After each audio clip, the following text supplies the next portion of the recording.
Lila had always felt like she was on the outside looking in, and the small town she lived in made that feeling even stronger because everyone seemed to know everyone else, and she had always struggled to fit in.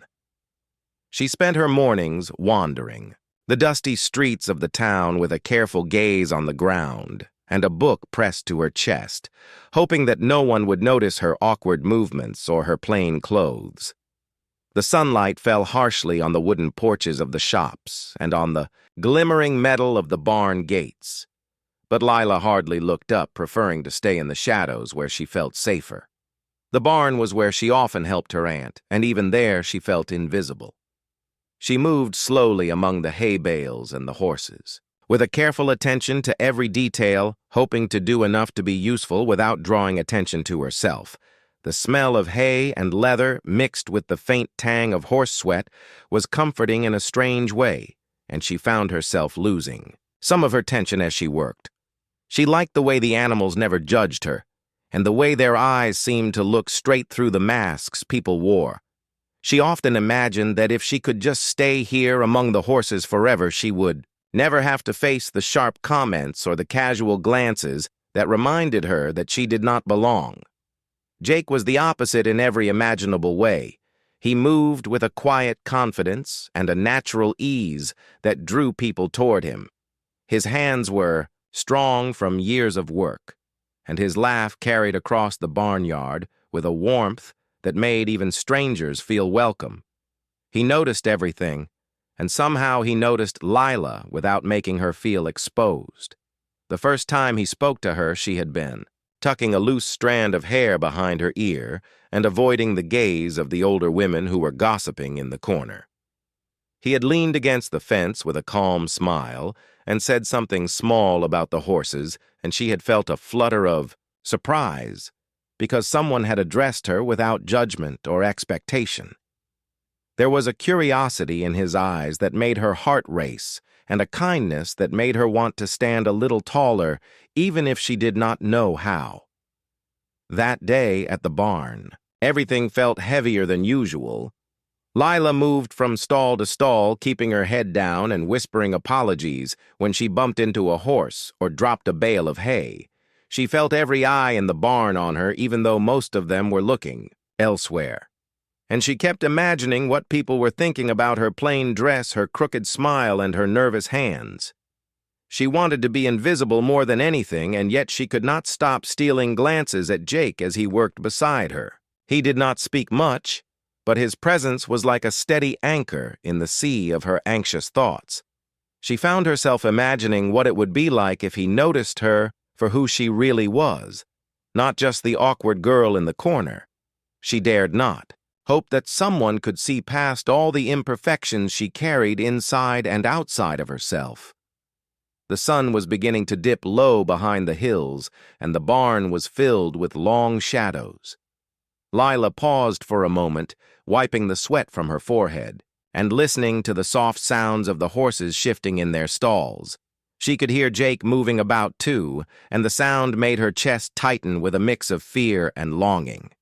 She wondered if he ever looked at her and felt anything more than curiosity, or if he saw her the way she saw herself, flawed and unworthy.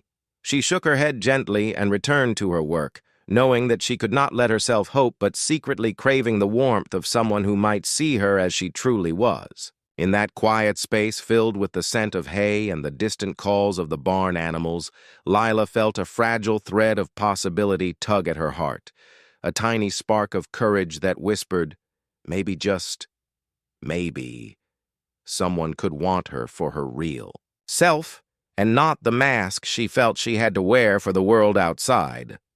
Lila could feel the weight of her own thoughts pressing down on her as the days went on, and every interaction seemed to remind her that she did not belong in the world outside. The barn. She avoided the market, where women with perfect hair and polished shoes laughed together, and she hurried past the schoolyard where children whispered secrets she would never be a part of. Each glance she caught in a shop window reminded her of the features she disliked, the way her hair fell unevenly, the freckles she tried to cover, and the nervous tilt of her shoulders. She began to retreat further into herself, speaking less and keeping her eyes on the ground. Even when Jake was nearby, he tried to draw her out with small smiles and friendly words, but she would only nod or murmur a reply, convincing herself that he could not possibly want to know her in any meaningful way. One afternoon, a group of townsfolk had gathered near the barn for a small festival, and Lila had been coaxed into helping with the decorations. She moved quietly, carrying baskets of flowers and ribbons, and hoping no one would pay her any attention, but it seemed that everywhere she went, she could hear the faint laughter and whispers that made her cheeks burn with shame.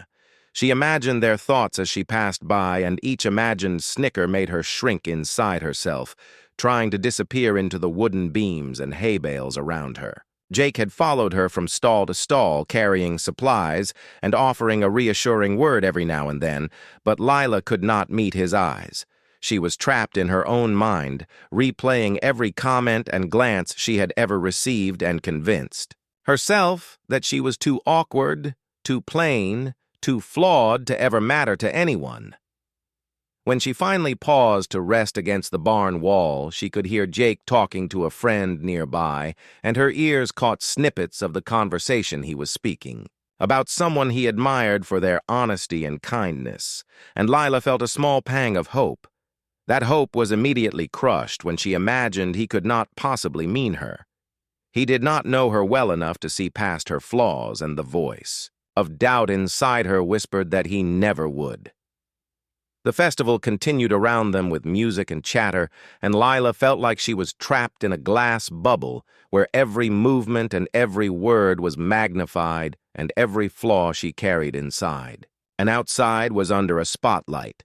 As the sun began to set, the shadows grew longer, and the festival lights flickered softly. Lila found herself helping Jake with the heavier tasks, carrying bundles of hay and tying decorations in place. Her hands brushed against his briefly, and a strange warmth spread through her chest, but she quickly pulled back, convincing herself it meant nothing. She wanted to run away from the awkward flutter in her heart, and yet she could not leave completely. Ye began to notice the way he moved with ease, how his laugh carried, and how he spoke to others with a quiet confidence that was steady and grounding. She realized that he had not laughed at her or mocked her once, and a tiny spark of trust began to grow even as her insecurities whispered louder than ever that she was unworthy of that trust. Later that evening, when the festival was winding down, Lila found herself standing at the edge of the barnyard, watching the last of the sunlight fade. Behind the hills, she felt a mix of relief and longing, and when Jake came up beside her, he simply nodded at the glowing horizon. Her heart skipped, and she wanted to say something meaningful, something brave, but the words caught in her throat. She finally whispered softly, almost to herself, "I'm not pretty," and the world seemed to hold its breath for a moment before Jake's calm voice reached her. "I'm not worried about that," he said. "I want real, not perfect." And in that instant, something shifted inside Lila as a fragile thread of hope stretched across the space between them, and she realized that maybe someone could see past her flaws and want her for who she truly was. The next few days passed with a strange new rhythm for Lila, as she found herself noticing Jake in ways she had not dared before. She began to look forward to the quiet moments at the barn when he was there to help with chores, or simply to sit on the fence and watch the horses graze. There was a comfort in his presence that made her chest feel lighter and her steps less hesitant. She started to let herself laugh quietly at his jokes and even offered a few comments of her own, though her voice wavered with uncertainty. Each interaction felt like a small victory, and she held on to them as proof that maybe she could belong somewhere beyond the shadows of her own insecurities. They began to spend more time together, whether it was repairing a fence after a long day of work or walking along the dusty trails that wound past the fields. Jake never pressed her for more than she was willing to give, and Lila found herself opening up about small things at first. The way the wind threw the tall grass reminded her of home, or the faint fear she felt when storms rolled in. She marveled at how he listened without judgment, and how he seemed genuinely interested in her thoughts and feelings. His questions were gentle, and his laughter infectious, and slowly she began to see that she could be herself around him without fear of ridicule or rejection. One afternoon, as they were moving a stubborn bale of hay together, Lila stumbled and almost dropped it. Jake's hand shot out to steady her, and their fingers brushed. Her face flamed with embarrassment, and she quickly apologized, but he only shook his head with a small grin. "It's okay," he said softly. "You don't have to be perfect." And in that moment, Lila felt the tension in her chest ease just a little. She realized that he did not see the flaws she focused on every day. He saw her effort, her honesty, and the quiet determination she carried within, and it was enough to make him smile. It was a feeling she had never experienced before, and it left her both nervous and exhilarated as the days turned into weeks. Their bond deepened, and Lila began to trust him with thoughts she had never shared with anyone else. She admitted her fears of never being good enough, of always being overlooked and dismissed. He listened patiently, never interrupting or offering empty reassurances, instead letting her words hang in the air as if they were important because they were, and each time he reassured her, it was with actions and not just words. He helped her with the chores without making her feel incapable, and shared stories of his own struggles, so she would see that imperfection did not make someone unworthy of connection. One evening, they found themselves sitting quietly on the hill overlooking the valley as the sun dipped below the horizon. The sky glowed in shades of orange and pink, and the air was cool against their skin. Lila felt a warmth in her chest as she realized how much she had come to rely on these moments with him. She finally whispered softly, "I'm scared sometimes that I'll never be enough." And Jake turned to her with steady eyes and a small, reassuring smile. "I like you just the way you are." He said, "I want real, not perfect." And the words wrapped around her like a gentle promise. She felt her insecurities soften just enough to allow hope to take root, and for the first time she imagined a future where she could be herself and still be seen and wanted, and it was a thought that made her heart beat a little faster in the quiet of that fading day. The quiet comfort they had found in each other was suddenly tested one afternoon, when a sudden summer storm rolled over the hills, dark clouds swallowing the sunlight and heavy rain. Pounding the barn roof with relentless force, Lila had been helping Jake secure the loose gates and tarps when a gust of wind sent a pile of hay tumbling across the yard. She tried to grab it, but slipped and landed on the wet ground. Jake was immediately at her side, steadying her and brushing the hay from her hair and clothes. Her heart pounded, and her chest felt tight, with a mixture of embarrassment and fear. She wanted to apologize for being clumsy, but he only smiled with that calm reassurance. That always seemed to make the world a little less frightening. The storm forced them to work together more closely than ever. They struggled to move soaked equipment and repair broken fences as the wind tore at the barn and rain soaked their clothes. Through. They shouted to be heard over the storm. And in those frantic moments, Lila realized that she had never felt more alive or more seen. Jake never complained and never made her feel incapable, even as the tasks grew harder and her confidence wavered. He matched her movements and offered steady hands and quiet encouragement, and with every glance and every touch, she felt the fragile thread of trust between them grow stronger. Later that evening, when the storm finally passed, the barnyard was a mess, but somehow they had managed to restore order. The air was thick with the scent of wet hay and earth, and the soft glow of lanterns cast long shadows over the soaked ground. Lila's clothes clung to her, and her hair was plastered too, her face.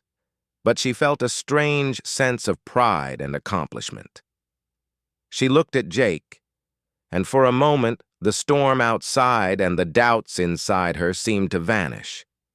He laughed softly at the sight of her hair sticking out at odd angles, and she felt her lips curve into a genuine smile for the first time in weeks as they walked back toward the house carrying the last of the tools.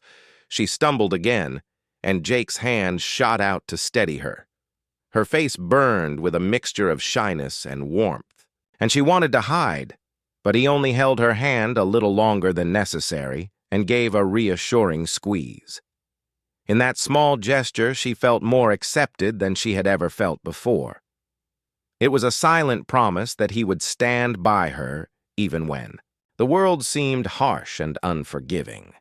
That night, as they sat by the fading embers of a fire, Jake turned to her with a gentle expression and spoke softly about how he admired her honesty and determination, not her appearance, not her supposed imperfections. But the real person he had come to know and care for. Lila felt her chest tighten and tears prick the corners of her eyes.